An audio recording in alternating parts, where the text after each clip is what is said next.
salcës trileqe. Për iftarin e sotshëm po përgatitim trileqe dhe për këtë recetë na nevojiten 5 vezë, 1 gotë sheqer, 1 gotë e gjysmë miell, 1 pak o pluhur për pjekje dhe 1 vanilë sheqer. 5 vezët i kemi shtu në një enë, shtojmë 1 gotë sheqer. Gotat që po i përdor për këtë recetë janë nga 200 ml. Shtojmë edhe 1 pak o sheqer vanilje. Dhe recetën e sodit të trileqes kam vendosur me përgatit pa mikser, vetëm me një tel të kuzhinës. Vazhdojmë edhe të gjitha vezët i rrohim mirë me tel kuzhine derisa sheqeri të shkrihet.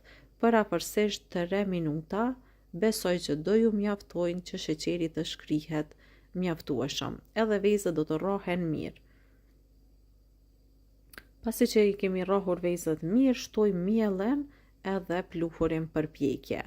Pasi që i kemi shtu miellin, pra 1 gotë e gjysmë miell, pluhurin për pjekje, tash vazhdojmë edhe i përzim krejt bashk, derisa të na formohet një masë homogjene. Unë po vazhdoj për e përzi brumin mirë që mos të mbetet kokra, pra mos mbeten trupa të vegjël tek brumi, por të bëhet një masë e mirë pa kokra. Pasi që të jetë gati brumi, marrim tepsien edhe e hedhim brumin. Tepsien e kam lyer me margarinë. Furrën e shporetit e kam nxehur në temperaturë 150 gradë. Pasi që të nxehet furra mirë, e shtim trileqen edhe e pjekim në 150 gradë për afërsisht 25 deri në 30 minuta. Në një enë tjetër po shtojmë 800 ml qumësht, pastaj këtu shtojmë 500 ml krem për ëmbëlsira ose krem pana ose hopla. I përzim krejt bashk, por vetëm pak për 1 minutë me lugë, e pastaj pasi që trileqja të piqet, vazhdojmë e shtojmë edhe krejt kremin apo këtë langun që e kena përgadit shërbeten. Trileqja është pjekur, do ta shpojmë në disa vende, edhe do ta la vetëm për 2 minuta që të ftohet, jo ma shumë, që pastaj më lehtë ta pen edhe shërbeten. Mos e leni me u ftoft trileqen edhe shumë. E shtojmë tash shërbetin e përgatitur me qumësht edhe me krem.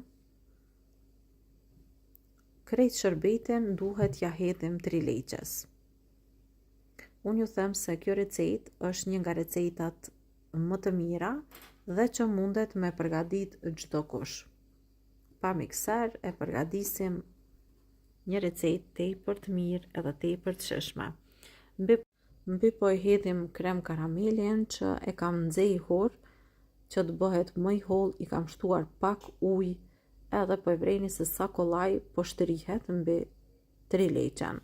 Tash krejt e kena gati, ëmbëlsira është gati, vetëm se ëmbëlsirën gjithmonë e përgatisni ose një natë më përpara ose e përgatisni herët në mëngjes, e leni që të ftohet, pasi të ftohet, atëherë e keni gati për iftar, qoftë për veti ose për mysafir, varet se si keni me përgatit.